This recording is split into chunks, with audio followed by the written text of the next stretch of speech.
আপনাদের যাদের ছেলেরা ঈদের দিন এক ওয়াক্ত নামাজও পড়লো না, ঈদের দিন 24টা ঘন্টা এই নাচ গান সিনেমা নাটক উলঙ্গ ছবি অশ্লীল দৃশ্য কিংবা রাস্তার মেয়ের পিছনে পিছনে হাঁটলো, এই অসভ্য জঙ্গলি এই হাইওয়ান জানোয়ার এই মুসলমানের ঘরে সে কেমনে বড় হইল? এত বড় রমজানকে সে কি কদর করল বলেন? রমজান তাকে কি দিল তাইলে? এই নাফরমান কিসের রোজা রাখলো?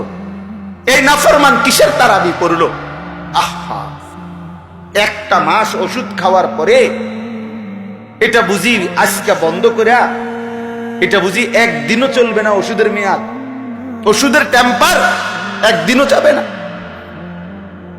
আফসোসের বিষয়, বহুতই আফসোসের বিষয়। হায় হায় হায়, কি পরিমাণ গাদ্দার, কি পরিমাণ অহংকারী, সীমা লঙ্ঘনকারী নাফরমান।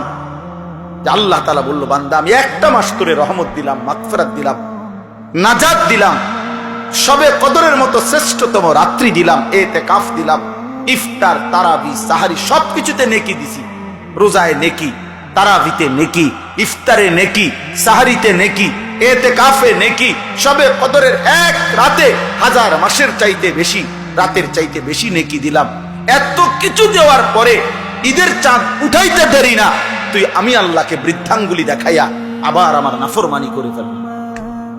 হায় হায় গাদ্দার, হায় হায়, আফসোসের বিষয়।